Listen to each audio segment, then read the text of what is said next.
Welcome to the Mindrise podcast, the catalyst that takes you from who you are right now to all that you can become. Hey guys, welcome back to this season of the Mindrise podcast. We are kicking things off with an interview with Vanessa Scotto. I couldn't be more excited. We're going to be talking about the relationship between the mind and the body, right? Often the state of the mind influences the state of the body, just as the state of the body influences the state of the mind. I've got a big fat crush on Vanessa. She's absolutely fabulous. I first heard her on the Bliss and Grit podcast. You're going to be able to check that out in the show notes. But let me tell you a little bit about Vanessa before we get started on today's episode. Vanessa Scotto is a life coach, teacher, and spiritual mentor with over 2 decades of clinical practice and 2 master's degrees in spiritual psychology and in traditional Chinese medicine. Not only does Vanessa run a successful private practice, she has taught psychology in graduate programs and has brought meditation and emotional intelligence training to corporations as well. She was the co-host of Bliss and Grit, which is a fabulous, fabulous podcast. You should definitely go check it out. It's all about healing and about the spiritual journey.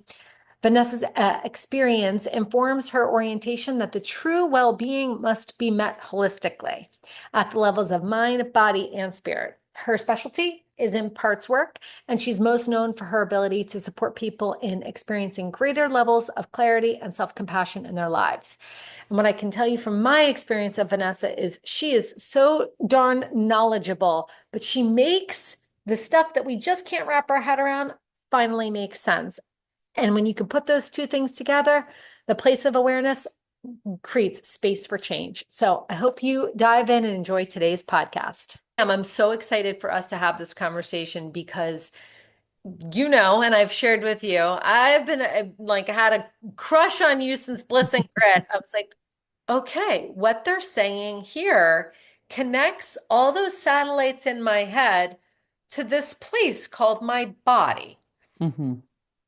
And then when we started to talk about what we were going to talk about today and how you said, that the state of our mind is often what's happening in our body, and with the state of our body is often speaking to the state of our mind. And I'm not going to say it as well as you have, but that it doesn't matter that I have a master's degree and, nearly 20 years post-master. None of that mattered because I wasn't able to actually live that until I heard you guys talk about that on the podcast and start to follow your work since. Oh, that's wonderful. Well, but since it was such a revelatory moment for me, I'd love for you to speak to that place because I think that we can a lot of times live in all the satellites that are going on in our head and not even know that it's directly connected to what's happening in our body. It's really hard to understand and explain, actually, in a certain regard, because how can we say we're disconnected from our body? Right? And on a certain level, how does that even make sense? It's like I have hands, I have a torso, I can feel my heartbeat. If I pay attention, I might feel tightness in my stomach. And so how can we say we're disconnected from our body? And yet I was just like you, Bailey. When I first started grad school, and I went to a very touchy-feely graduate school. I don't know if you know California Institute of Integral Studies, but it's a very experiential and touchy-feely grad school. And they would ask me in group therapy, how do you feel? And I never could use feeling words. I didn't know that I felt sad. I didn't know that I felt angry. I felt something different. I could say I felt tight. I could say I felt heavy. And that's interesting when you're working with clients, right? Like following their language of experience, because some of us are using kinesthetic language, some are using emotional language, some will use thoughts, like they'll say, I think I am, I think, right? So I actually learned as I was going to graduate school that even though I was a sensitive person and I did have an emotional life, I was still very disconnected from the depths of my being. I guess one way that we can describe that is we can describe it physiologically. There's a concept called interoception. Interoception is the ability to kind of feel the subtle nuances of your interior body, to sort of be aware that your stomach is sick, to be aware that you have tightness in your chest, to be aware that you can't really feel your second toe, but you can feel your first toe. So that's interoception. When we have a lot of trauma in our life, and oftentimes if we have trauma, it's with people. And when we have trauma with people and we begin to feel like we have to pay very close attention to what they want, to what they need, or to cues of danger in our environment, our attention starts to go towards the exterior. We can get really good, just like you're building a muscle, we get really good at paying attention outside, not inside. And that's one way we can sort of lose connection, so to speak, with the interior signals that arise with intuition, with emotion, with knowing, with important patterns we have to pay attention to, is we just got really adept at looking outside to see what they want, what they need, what they're expecting, if they're validating us, or, if we're safe with them. Right. And as you're talking about that, am I safe with someone else? It completely makes sense. I mean, we've been practicing that since birth, right? Am I safe? Am I tended to? I even think about when babies cry, right? They're crying to have a need met. Right. And if you meet that need, the crying stops because then they feel safe. And then fast forward a couple of decades forward, and we realize that, yeah, a lot of times we're externalizing our sense of safety Yes. and And bringing. our sense of self. It's an interesting thing. If my sense of self depends on you liking me or you validating me or you thinking a certain thing about me, then my sense of self is more than my internal experience, right? My sense of self becomes a merged experience with my field, certainly my sense of safety, my sense of goodness. So, in this way, think about it like we never actually lose connection with our body. It's our body, just the same way as we never lose connection with our heart. We never lose connection with who we really are, with our core self. It's more like, where does our attention go, Mm. right? Where does our focus go? And so many of us learn to focus externally on others. And so when we decide, I don't even know what I want, or I don't know who I am, or I don't even know what matters to me. I mean, a lot of times people kind of wake up in their lives and they're saying, why am I doing what I'm doing? Am I doing it for myself? Is this really genuine? I'm working so hard. Why am I doing this? Who am I doing this for? Why am I burning myself out? There's all those questions. And you start to wake up and you say, who am I really and what really matters to me? And what is standing in my way from experiencing the states of being that I want to experience, or from going for the things I want to have? And if you start to tune in, you'll realize that your attention had been other places.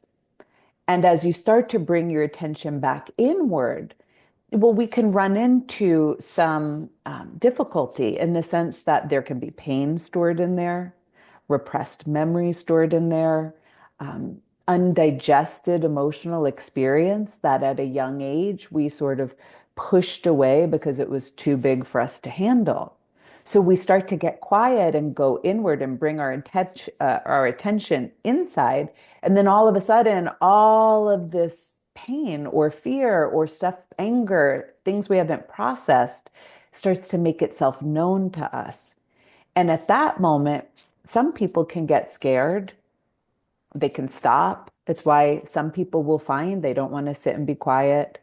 They can't be with themselves. They need constant distraction, right? Usually it's because something's happening inside that feels overwhelming or threatening when they slow down and connect with it. But if we stay brave enough, or if we have the right support, like someone like yourself, Bailey, or someone like myself, then we start to reclaim bits of ourselves and we start to lose the sense of fear of what lives within us.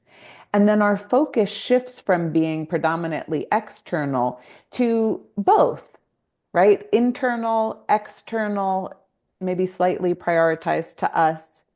And now we start to have a relationship with our body and our mind. And that can feed the conversation of how they each affect one another. Right, right, right. This is so timely because the conversation I was having earlier today was with a client, and we ended on a homework assignment. And the homework assignment was to identify the qualities of knowing. Hmm.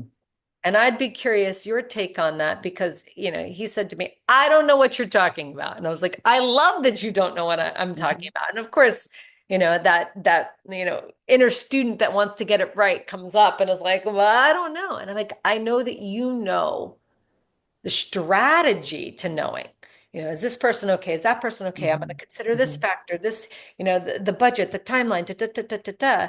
Like, but there's a difference between the strategy of knowing and the qualities of knowing.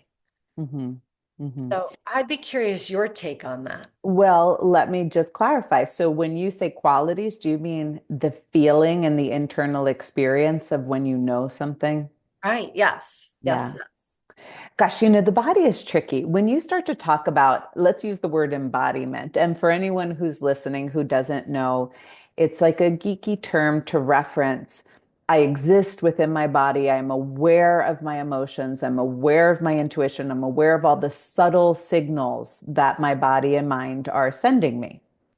So when we talk about embodiment, the body is an interesting thing. Some people will say the body never lies. I had a teacher years ago that said the body is the seat of the unconscious mind. The body holds everything. It holds your memories, it holds your ancestors' memories. This is not woo-woo, this is true, this is scientific. Everything I'm saying, the body is a reservoir of unconscious memory and unconscious programming. So it doesn't lie, as in your body has no agenda. It's not manipulative. What it shows you is pure experience. But the body is not always, how we interpret the body is not always accurate. Mhm. So we could say knowing is like, oh, I feel it. I feel it in my gut. I feel it in my heart. I sometimes people will use the words, really, if you talk about quality, I just know, right? It's this kind of like integrated experience where something kind of clicks and there's no doubt. You just feel it's right, which is so important because if we try to do it from the mind, we could do a pro and con list all day long. I could have 20 things in the pro column, but that one con can negate it all because it's important to me, Right. right? Because it feels true, feels important. So when we look at the body and our relationship with our body, it's not that, let's say, if I think about doing something, let's say I have a goal and I think, okay, I'm going to start another podcast and I think about this goal and then I start to feel sick in my stomach. That's not necessarily a sign that I shouldn't start a podcast because I have a negative sensation, a bodily sensation that I'm not enjoying. I know it's a truth, but what is it telling me? So, as we start to get adept with ourselves, if we start to understand our bodies, if we start to understand our minds, we always understand that there's layers of programming, there's layers of memory, there are patterns that influence what we experience in any given moment. So, when I get that tightness in my stomach, it's not necessarily a knowing that I shouldn't do it. I have to be curious about that tightness in my stomach. And I do a lot of work where you teach people to kind of get in touch with it and hear the unconscious layers that are in it, because it can very much be a sign to move forward. Right. But it can be reminding you that you once had a hurt with stepping out in the public that needs your attention and needs a little softness so it can resolve so that you can have the courage and capacity to move forward with what's right for you. Right. It's that conversation, like that conversation particularly lands not only for myself, but with so many of the clients that I have conversations with, where it comes back to what's that relationship that you have with yourself and what are you making it mean? Right. Right. But to your point earlier, a lot of times we'll hit on something that might feel, you know, sad or tender or stuck. And because we might not have the tools in our toolbox to meet that within ourselves, it's like, there we go to, back into the emails. There we go to keeping ourselves Yeah. busy. I mean, gosh, I can give countless examples, especially when I was navigating my divorce and I was in like such pain over the like just crumble that was happening within my marriage. I'd run up against it and it was like I would book the next event. There I was creating another program. There I was doing Yeah. the next thing, giving the yes outside of myself. Because when I ran into that part inside, it hurt too much to sit with it. Yeah.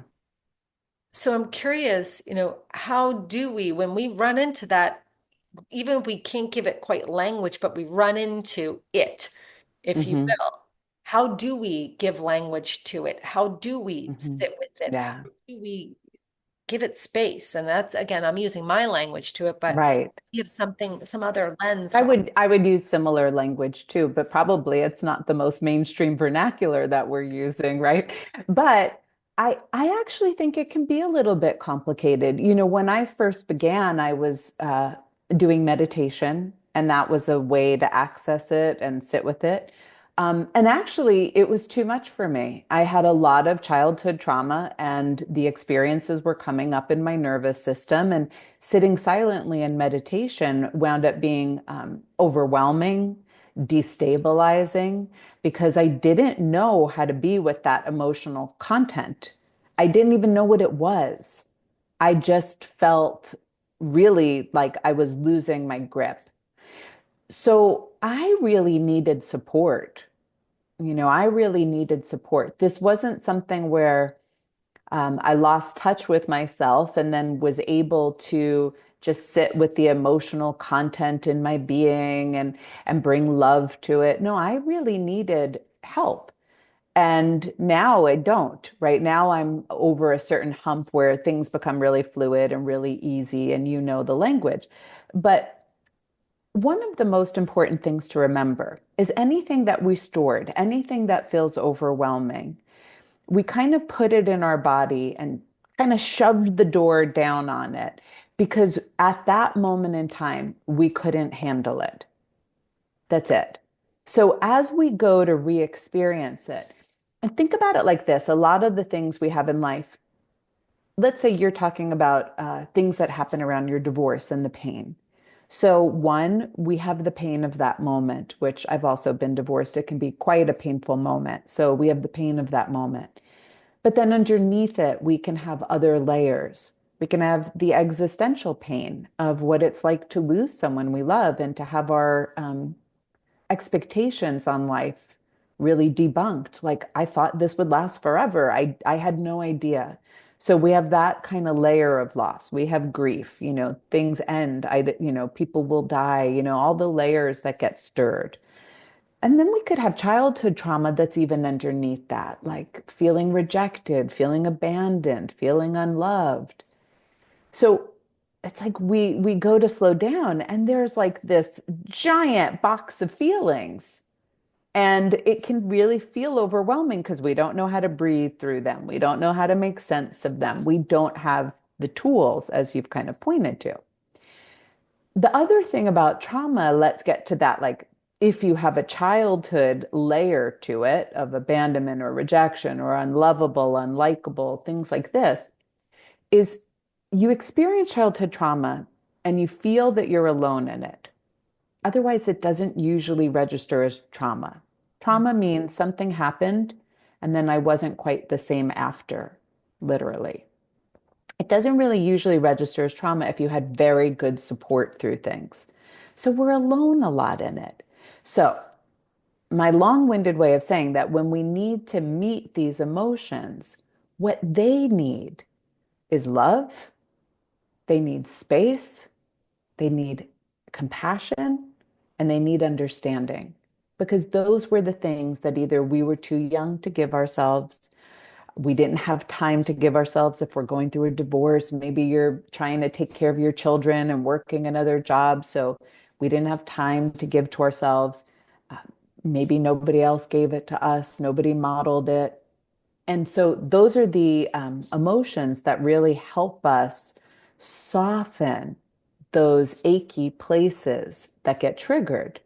But we don't have access to that sometimes all alone.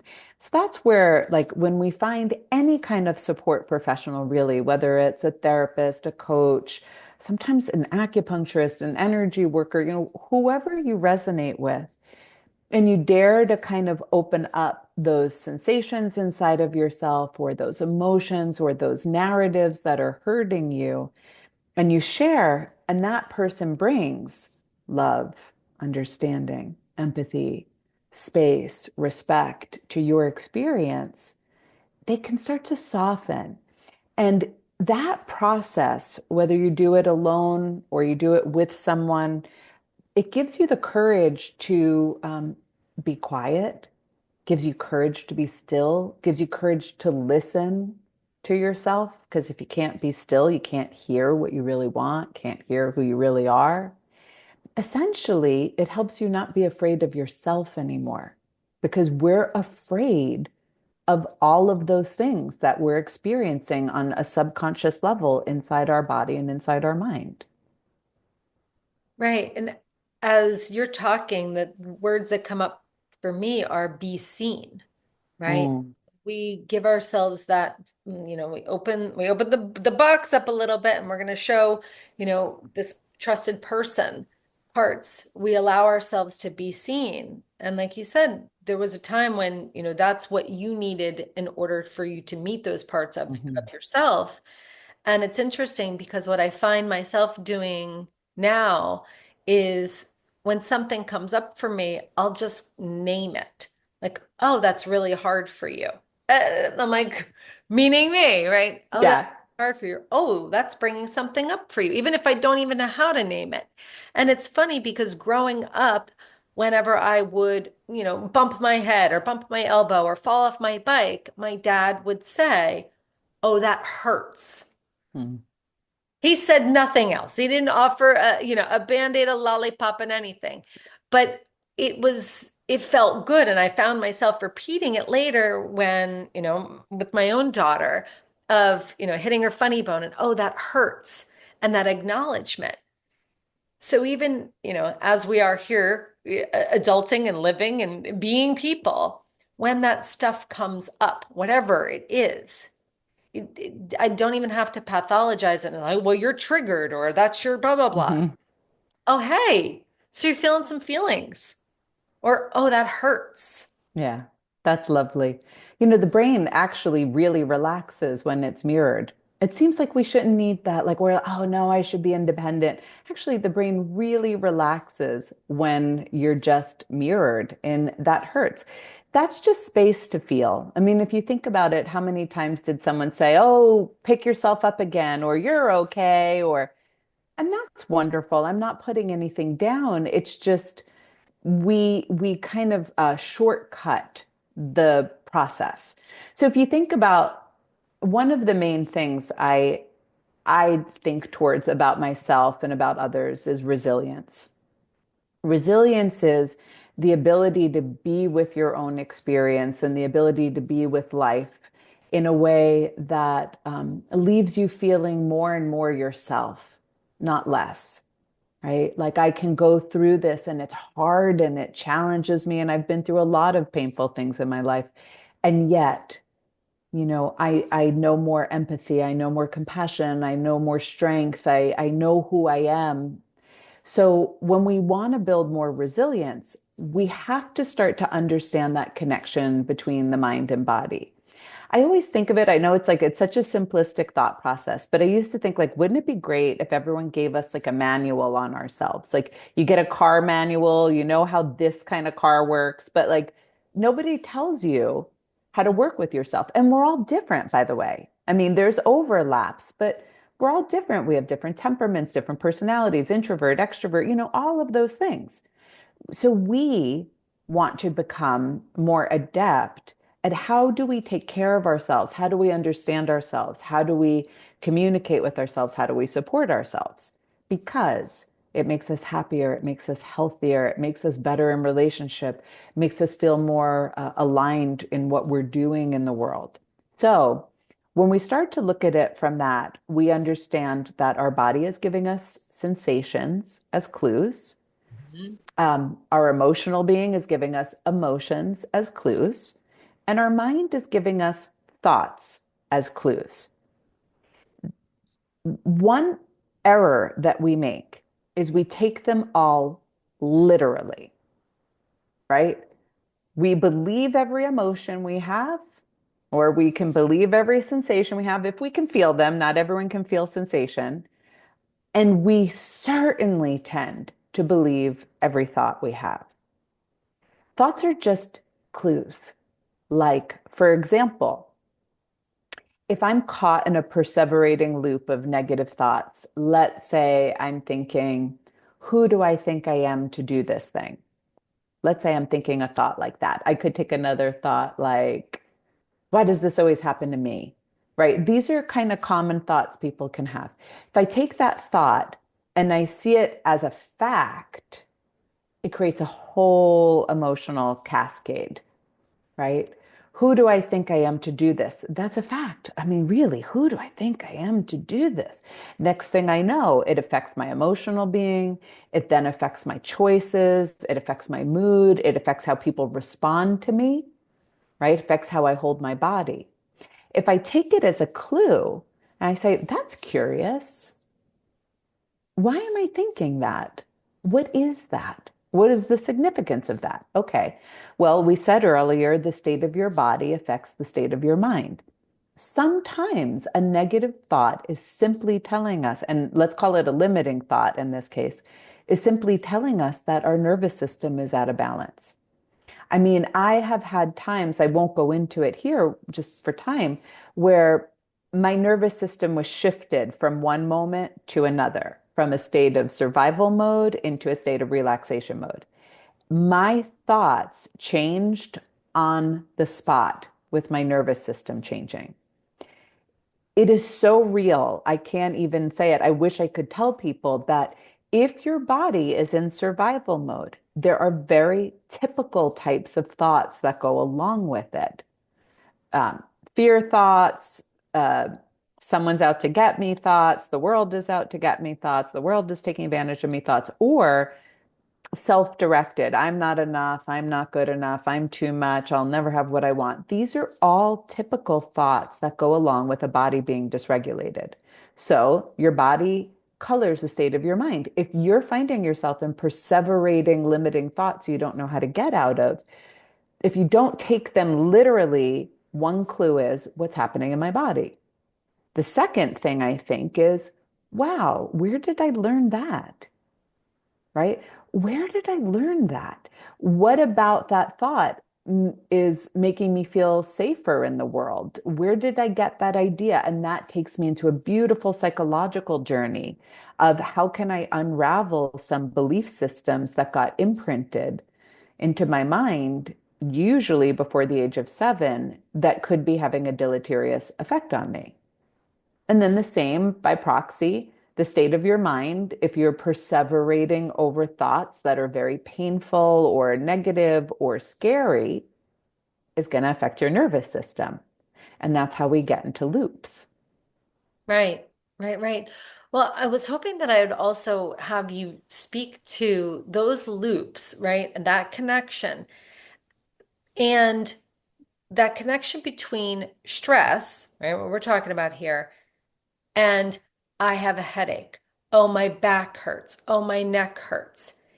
And being able to see, well, we had this stressful event, and Mhm, now like this is happening in my body. mhm, Because I know a lot of times, like we'll pay attention to this, not mhm. even realizing, like, if we hit the rewind button, this is what started first. Right. Yeah. In many ways, they say like the body tells the story, right? You know, it's a funny thing. We can mentally override the fact that we're under stress. We can justify it, we can glorify it. We can even say, oh, it's no big deal. I've got this. I mean, that's kind of classic my pattern. I'm what they call a somaticizer. It means like I gloss over it mentally. I'm like, I'm fine because I am quote unquote fine. I mean, I'm fine. And then my body is like storing all of the stress and pain of the experience that it's not just that I'm choosing not to feel it. I'm not even aware of it until I get really slow and quiet. And then it all does come up for me. So very commonly we can get these, take it again, clues. We take everything too literally. My neck hurts. I must have a neck problem. Well, maybe, of course, but maybe it's a clue, like I'm under stress. Stress is not the root of everything, but stress is an inflammatory agent. So it causes inflammation anywhere. And if you happen to have a weak spot, a tendency, it can blow it up. And chronic prolonged stress puts the body in really unhealthy positions. Your neurochemistry changes, your hormones change, your fascia tightens, your ability to create energy lessens. I mean, stress really, it's a funny thing, I studied Buddhism for years, and one of the first principles of Buddhism is that life has suffering, period. Right. And so I always would think like we're made to be sort of in our survival mode. We think of survival of the fittest. It's like survival mode is what we talk about a lot. I remember reading a book years ago. It was called Wired for Joy. And this neuroscientist had done a bunch of research and found actually the body is the most optimally healthy when we're happy. So her contention was if the body functions optimally when we're happy, we're actually wired to be happy, not in survival mode. Right. So what happened? Right? Like what happened? Why is probably the very vast majority of the population, certainly in our country and the Western countries in the United States, why is the vast majority of people running in survival mode all of the time? And if you're in survival mode all of the time, you're not in the optimal mode to repair your tissues, to support your immune system, to clean up your brain from toxins, all of these different things that actually are very important in today's day and age, even more than they used to be. You're not in that mode. You're not in repair mode. You're in defend mode.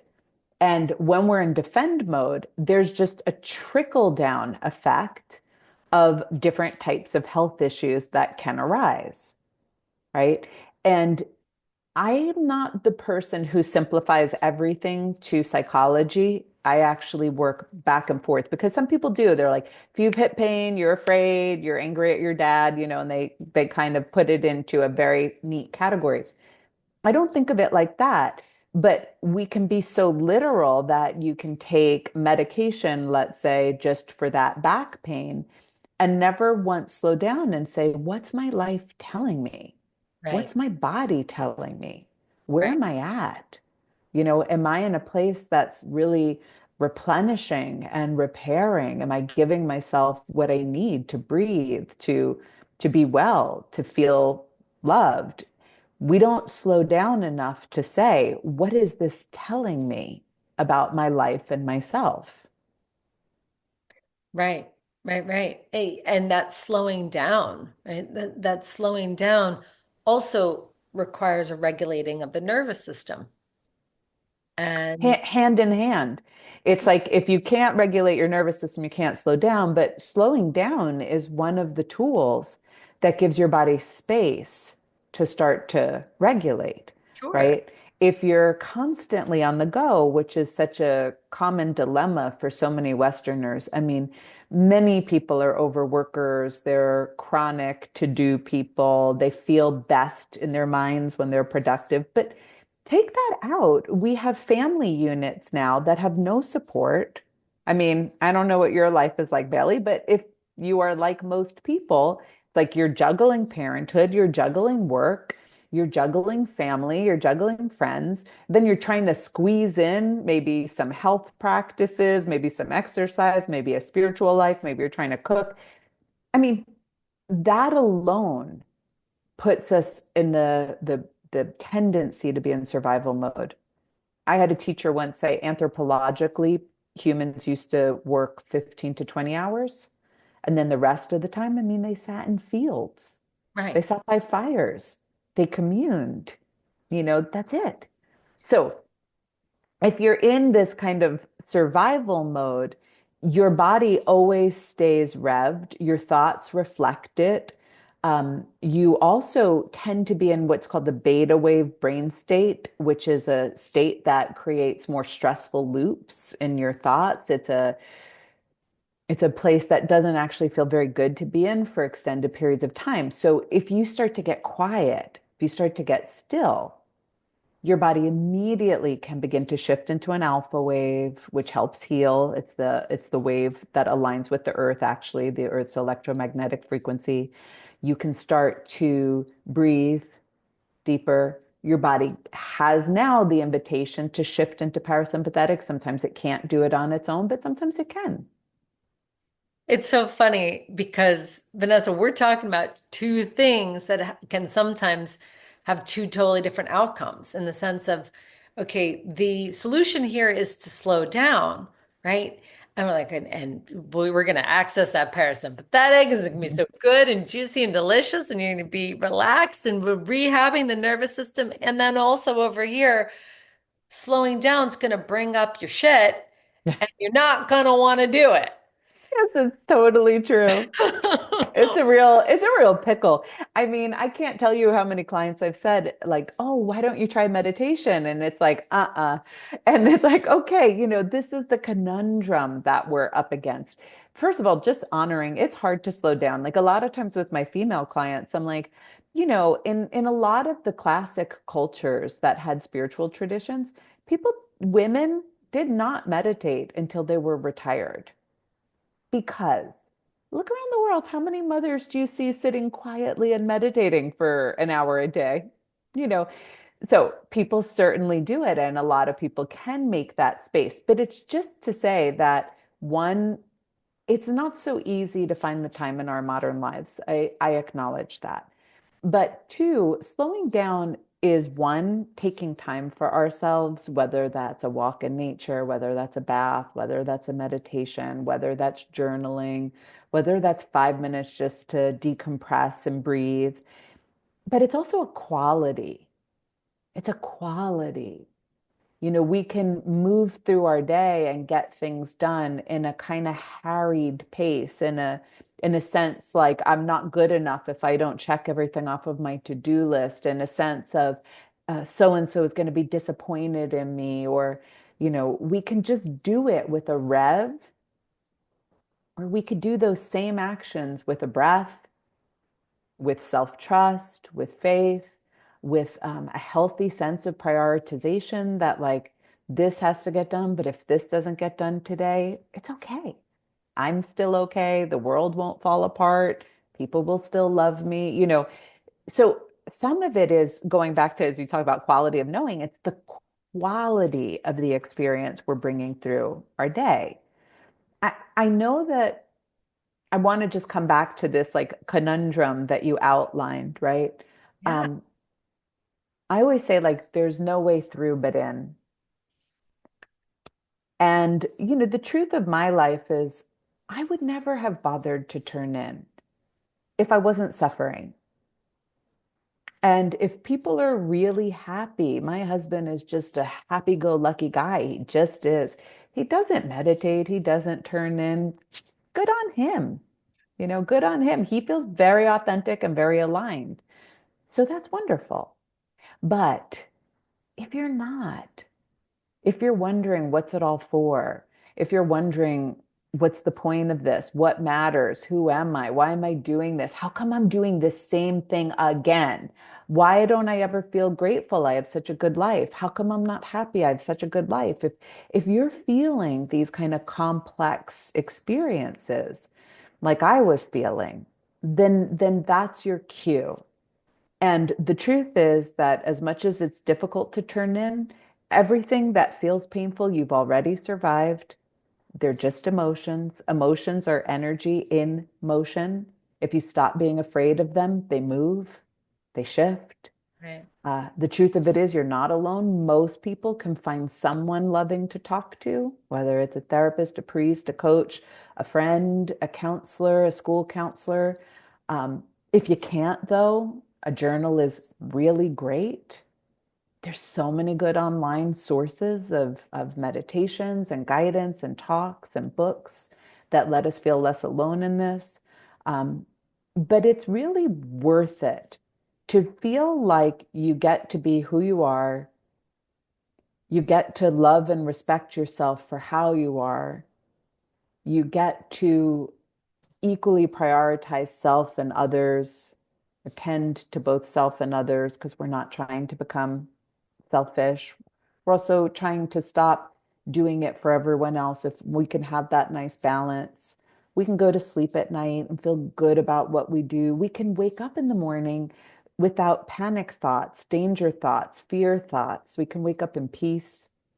When you realize all of that is possible, but that the body and the mind are holding these programs, they're holding these survival habits, they're holding these memories.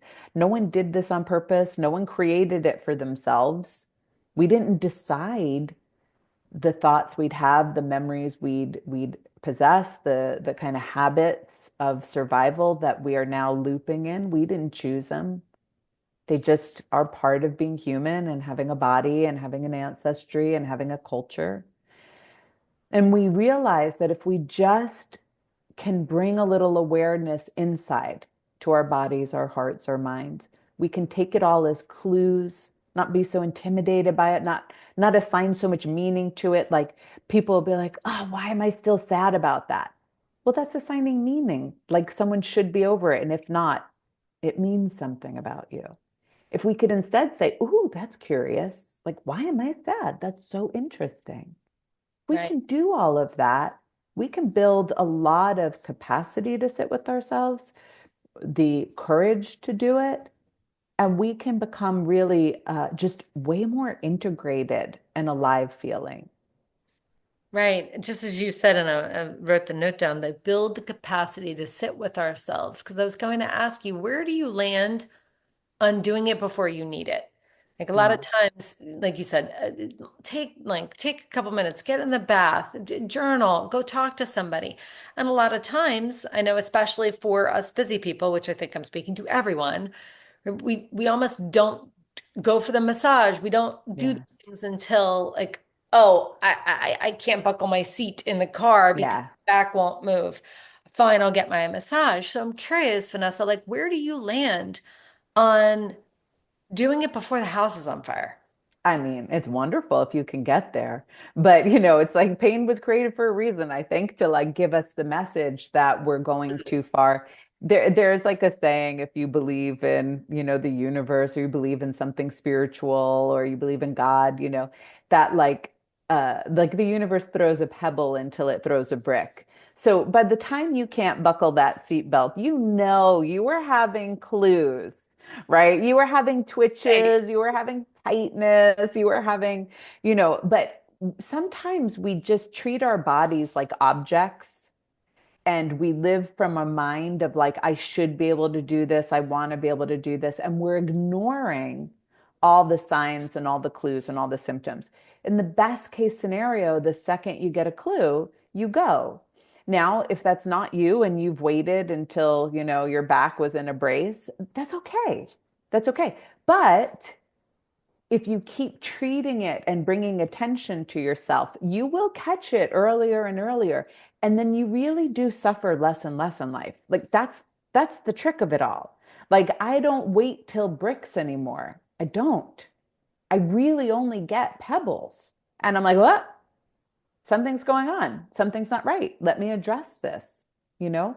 And it happens to all of us. We have blind spots. So if you waited for a brick, lots of self-compassion for that.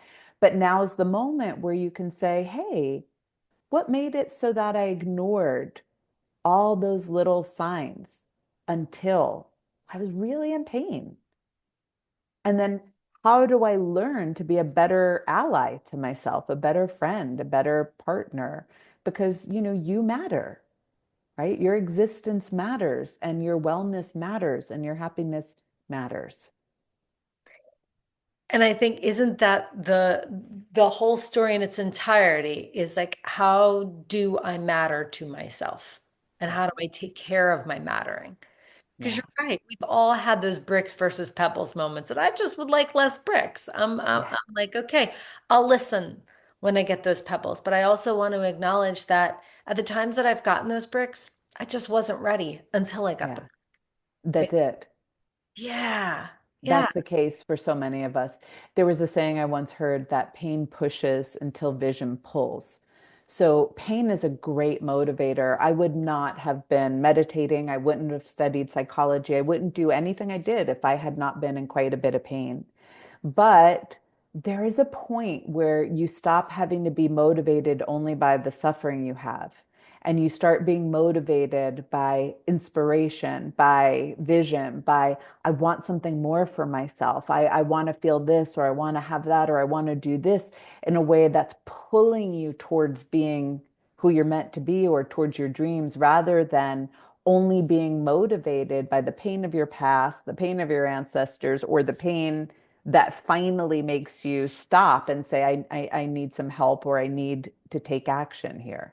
right. That might have been the catalyst, but that's not the relationship that we're Yeah. gonna going forward. Yeah. Most of us, that's our catalyst. But wouldn't it be a lovely world if we can all just get better at the little pebbles before we hit those bricks? Right. And this goes back to that space of listening. Well, Vanessa, I could talk to you for hours. This is the good stuff. This is such the I good know. stuff. Thank you so much for being on here with us today. Where can everybody find you? Because I mean, I love that you're hanging out on Instagram. So I'm already plug for Vanessa on Instagram, and of course, I'll have all of her contact information in the notes. But where can everybody find you on the World Wide Web? Yeah, usually Instagram, and my website is my name, vanessascotto.com. I know you'll have that in the notes. And my podcast, I don't podcast anymore. My podcast was Bliss and Grit. But I still have people, like I have a lot of therapists who share that with their clients, like certain episodes so that they can process information. We do so well processing other people's stories. And that's really what Bliss and Grit was. It was stories of healing. So the podcast is a great place if people are like, I kind of know what you two are talking about. I'm kind of intrigued, but I don't fully get it, or I want to understand more. I Mhm. think my podcast, Bliss and Grit, is a good resource for that. Agreed. Do not pass go. Do not collect $200. Go straight to Bliss and Grit. I'll definitely put in the notes because I can't tell you guys, and anybody who's listening who's one of my clients, you've probably gotten an episode of Bliss and Grit. It's just, it breaks down that understanding. And I think that, again, we don't have to change overnight, but awareness is key to accessing change, It's Awareness is the alchemical agent. It's the beginning. right? Oh, I love it. Thank you. Thank you. Thank you so Thank you, much. Bailey. Thank you. Thank you for joining us on this episode of the Mindrise podcast. Check out our show notes for details and to get in on the latest at Mindrise. Visit us on Instagram at the Mindrise